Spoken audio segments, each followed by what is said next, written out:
और अब बात करते हैं बुलडोज़र पर एक्शन को लेकर के। अलग अलग राज्यों में, खासकर बीजेपी के राज्यों में, अगर कोई आदमी गुनाह करता है, कानून को हाथ में लेता है, अपराध करता है, हत्या करता है, बलवा बवाल में शामिल होता है, तो उसके घर पर बुलडोज़र चलता है। इस बुलडोज़र के लगातार चलते रहने को अर्जी के तौर पर सुप्रीम कोर्ट में रखा गया और सुप्रीम कोर्ट ने उस पर सुनवाई की। सुप्रीम कोर्ट ने इस मामले में 3 बड़ी टिप्पणियां दी हैं या अहम टिप्पणियां दी हैं। पहली टिप्पणी ये कि आपराधिक कानून में किसी आरोपी के खिलाफ बुलडोज़र एक्शन कैसे लिया जा सकता है। दूसरी टिप्पणी ये कि अगर कोई दोषी भी करार दे दिया जाए तो भी उसके खिलाफ बुलडोज़र एक्शन नहीं ले सकते हैं, उसके घर पर आप बुलडोज़र नहीं चला सकते हैं, भले ही 302 का गुनहगार साबित क्यों ना हो जाए। और तीसरी बात ये कि बुलडोज़र एक्शन कानून के खिलाफ है, सुप्रीम कोर्ट ने कहा। अब समझते हैं कि यह मामला सुप्रीम कोर्ट तक पहुंचा कैसे। दरअसल जमीयत उलेमा हिंद, इसका जिक्र मैं बार बार करता हूं, और वक्फ का जब भी मामला आता है तो दिल्ली में जो वक्फ बोर्ड के तहत संपत्तियां हैं उसमें ज़्यादातर पर जो कब्ज़ा है वो जमीयत उलेमा हिंद का ही है, और वो गैर कानूनी कब्ज़े हैं। लंबे समय से लीज पर लेकर के आप संपत्ति का इस्तेमाल अपने हक में कर रहे हैं। खैर, तो जमीयत उलेमा हिंद ने हाल ही में उत्तर प्रदेश, मध्य प्रदेश और राजस्थान में जो घटनाएं हुई उनका हवाला देते हुए बुलडोज़र एक्शन के खिलाफ सुप्रीम कोर्ट में अर्जी डाली थी। जमीयत ने अपनी इस याचिका में अल्पसंख्यक समुदाय को निशाना बनाने का आरोप लगाया कि दरअसल बुलडोज़र नहीं चल रहा है, दरअसल मुसलमानों को निशाना बनाया जा रहा है, उनको सबक सिखाने का सरकारी इंतज़ाम है ये। अर्जी में आरोपियों के घरों पर बुलडोज़र चलाने पर रोक लगाने की मांग की गई और याचिका पर सुनवाई के दौरान सुप्रीम कोर्ट में कई तरह की दलीलें भी पेश की गई। सुप्रीम कोर्ट ने कहा कि अगर कोई आरोपी है, महज इस आधार पर बुलडोज़र एक्शन कैसे लिया जा सकता है। ऐसी कार्रवाई कानून के खिलाफ है और हम इसे लेकर निर्देश जारी करेंगे। साथ ही तमाम राज्यों को नोटिस भी जारी करेंगे। सरकार की तरफ से सॉलिसिटर जनरल जो हैं तुषार मेहता, वो पक्ष रख रहे थे और उन्होंने कोर्ट को बताया कि जो भी बुलडोज़र चलता है वो उन लोगों के मकान पर, कंस्ट्रक्शन पर चलता है जो म्युनिसिपल कानून के मुताबिक बुलडोज़र एक्शन के लायक हैं। कोर्ट ने कहा कि क्या आपराधिक कानून के तहत किसी आरोपी के खिलाफ बुलडोज़र एक्शन लिया जा सकता है। इस पर जवाब देने के लिए सॉलिसिटर जनरल ने कोर्ट से वक्त मांगा, जिसके बाद बेंच ने कहा कि वो मामले की सुनवाई अगले सोमवार को करेंगे। अब सवाल ये है कि बुलडोज़र एक्शन जो सुप्रीम कोर्ट में आया है उस पर क्या चर्चा हुई। पहला मामला, उत्तर प्रदेश के मुरादाबाद और बरेली में 22 और 26 जून को 2 एफआईआर दर्ज हुई और उनमें नामजद आरोपियों की 6 संपत्तियों पर बुलडोज़र चलाया गया। दूसरा मामला राजस्थान के उदयपुर का है। उदयपुर में एक लड़के ने एक लड़के की बेरहमी से हत्या कर दी और प्रशासन और वन विभाग की टीम ने आरोपी राशिद खान के घर पर बुलडोज़र चलाया, गिराया। राशिद के 15 साल के बेटे पर स्कूल में अपने ही साथ पढ़ने वाले एक बच्चे को चाकू गोद करके मारने का आरोप था। और तीसरा मामला उत्तर प्रदेश के मैनपुरी का। मैनपुरी में शहीद स्मारक स्थल पर बुलडोज़र चलाने पर लोगों में नाराजगी थी।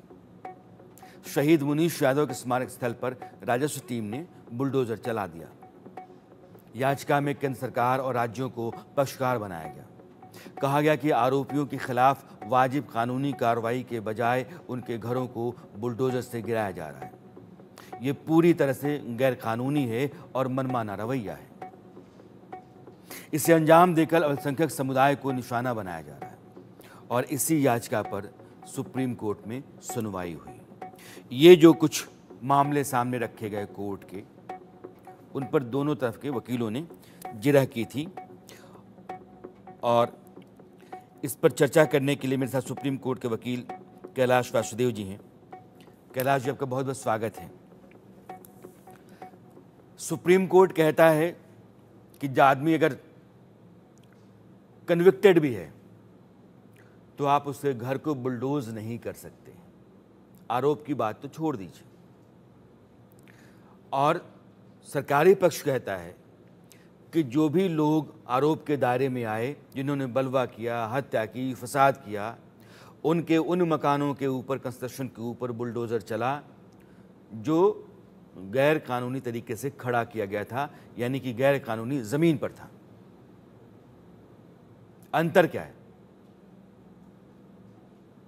देखिए, ऐसा है, आजकल बुलडोजर एक जस्टिस का सिस्टम कर दिया है, फास्ट ट्रैक जस्टिस ये लोग कहते हैं।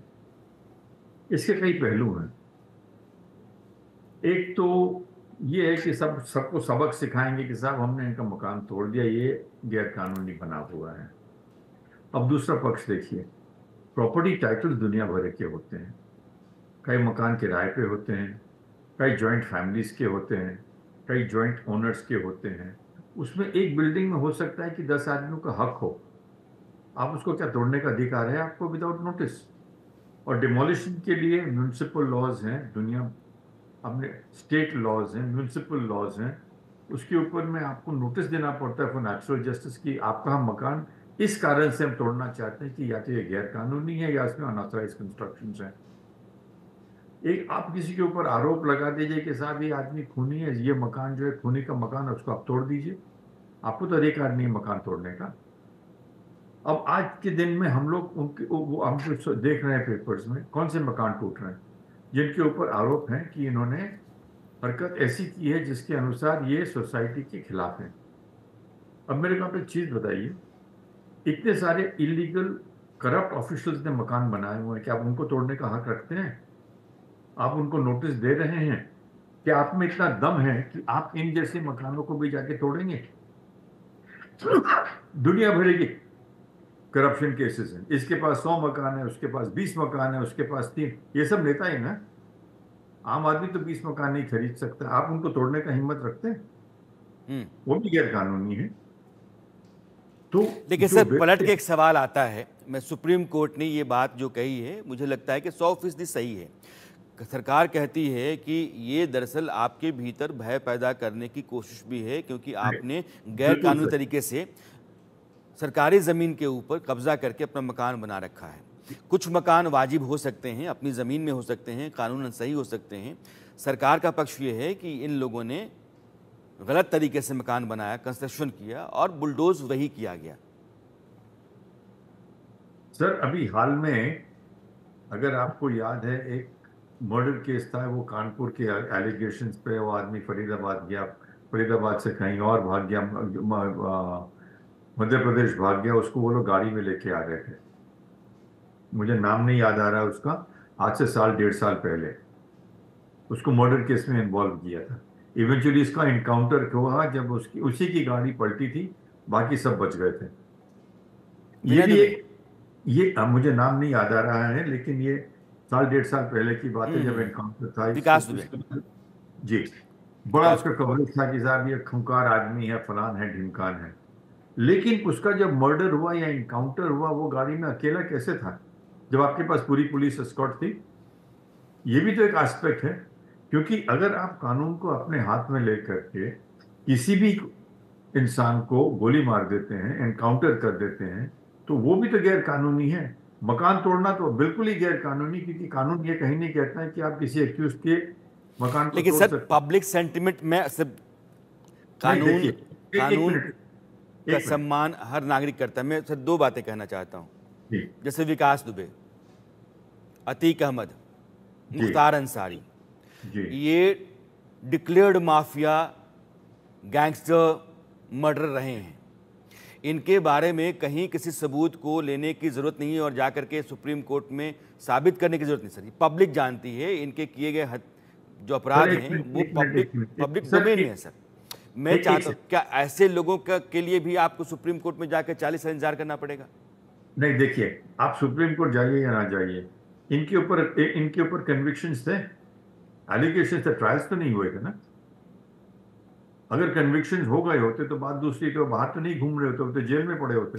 सर आप मैं उस ये समय कह रहा हूं कि सुप्रीम कोर्ट ने अगर एक मामले को लिया और कहा कि ये सरासर गलत है, तो इस देश में कोर्ट के चलते बहुत सारी चीजें जो गलत हो रही हैं या लोग पिस रहे हैं, उन पर भी तो कोर्ट को नजर। सर मैं दो तीन चीज रखना चाहता हूं। मैं ये आज से उस पर भी चर्चा करूंगा, क्योंकि 3 दिन पहले हमारे राष्ट्रपति जी ने भी यही कहा है कि आपके कोर्ट सिस्टम को सर चेंज एक करिए, डेटा मैं इम्प्रूव। आपको देना चाहता हूं। जुडिशियल नेशनल डेटा ग्रिड है, ये 1 अगस्त को आया है, इसी 1 अगस्त जी को। और ये डेटा कहता है कि सुप्रीम कोर्ट में सभी जजों की मौजूदगी के बाद भी आपके पास 32 जज होने चाहिए, 34 जज होने चाहिए, 34 के 34 हैं 2 साल से, फिर भी 82,887 मामले पेंडिंग हैं। वो पेंडिंग है सर। पुरानी पेंडिंग है, उतने ही पेंडिंग आज भी है। दूसरा सर, डीडीए को, दिल्ली हाई कोर्ट ने डीडीए को आदेश दिया कि दिल्ली में सरकारी ज़मीन पर कब्जे के मामले को देखो, सर्वे करो कि कितना कब्जा है।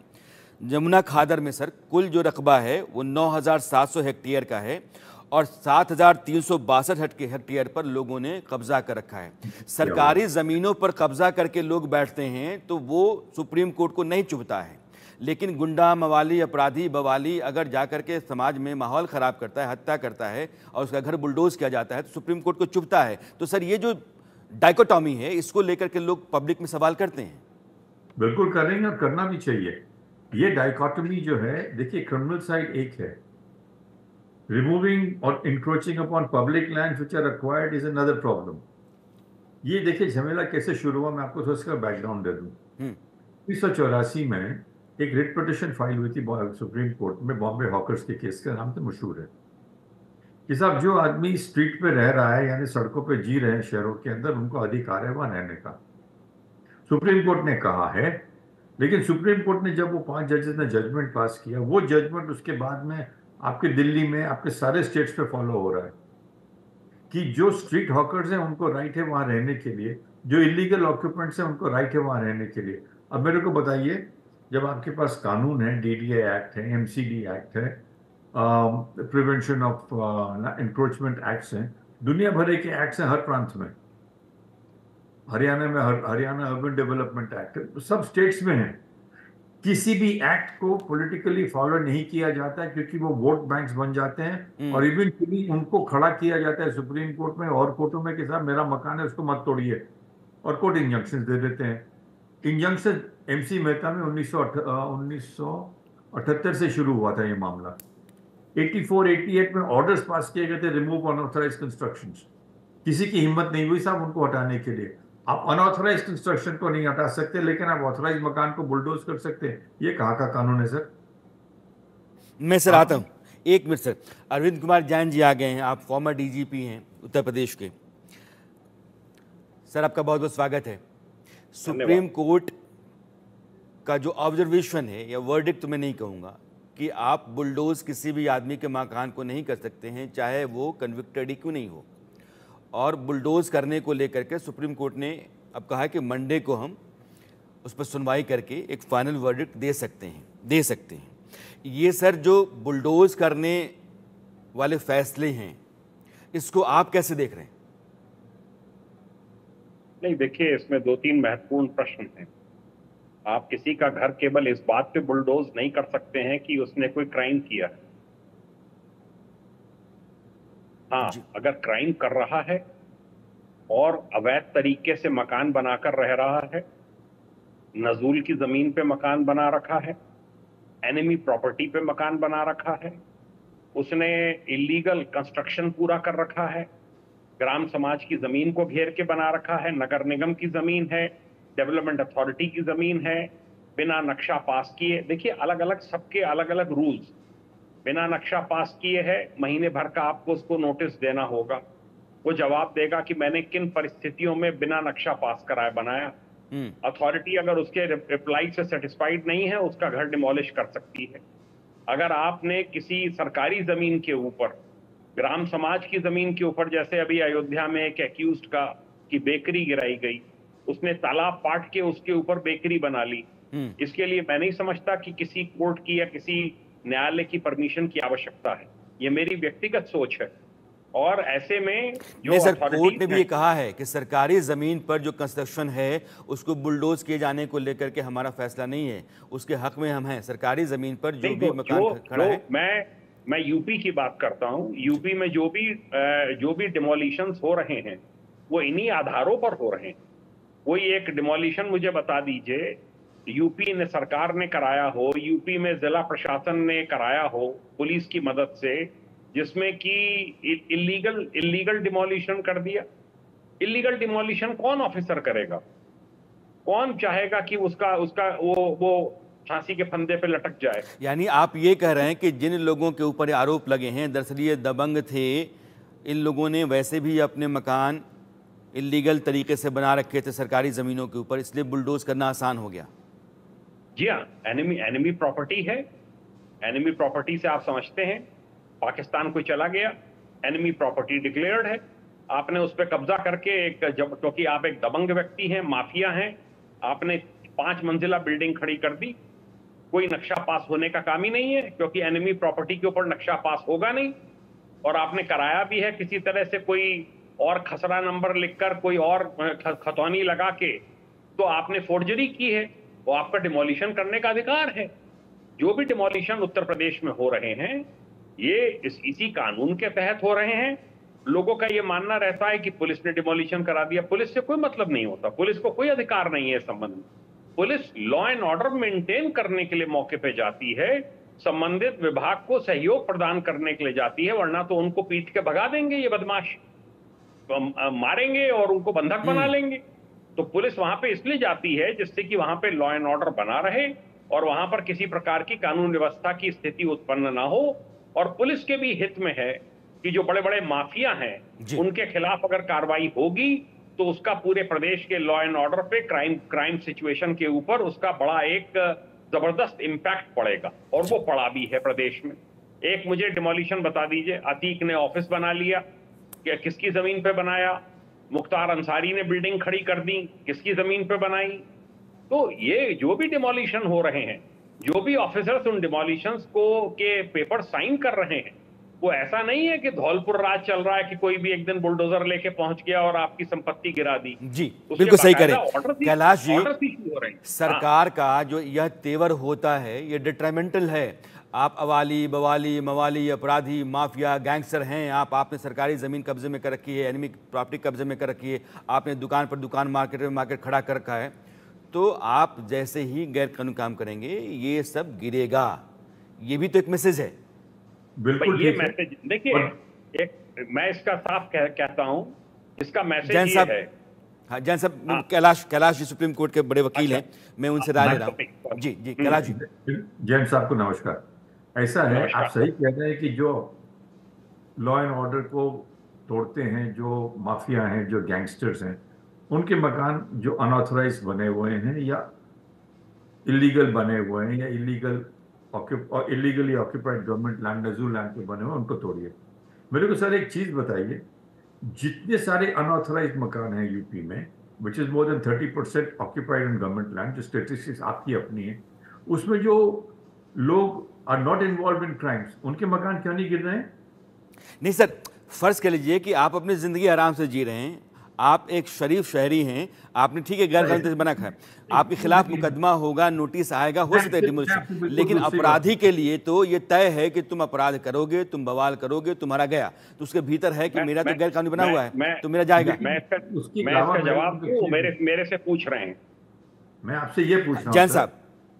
देखिए मेरा ये कहना है जो इलीगल ऑक्यूपेशंस हैं, आप एक अच्छे आदर्श शहरी की तरह रह रहे हैं।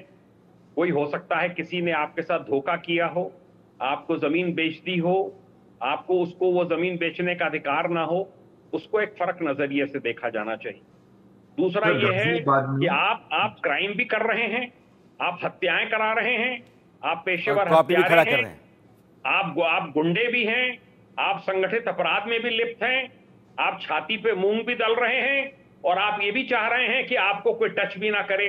मैं साहब बड़े आदर के साथ कहना चाहता हूं, मैं इसी फिलॉसफी का हूं कि जो आपके साथ छेड़छाड़ करे, आपको तंग करे, आपके यहाँ प्रदेश में बहुत बहुत गंभीर शुक्रिया आप दोनों अपराध का, सर करें। बहुत बहुत शुक्रिया। समय की पाबंदी है, मुझे यहाँ आप दोनों से विदा लेना पड़ेगा, लेकिन बहुत बहुत शुक्रिया आप दोनों का जुड़ने के लिए और अपनी बात रखने के लिए। Thank you sir, thanks a lot.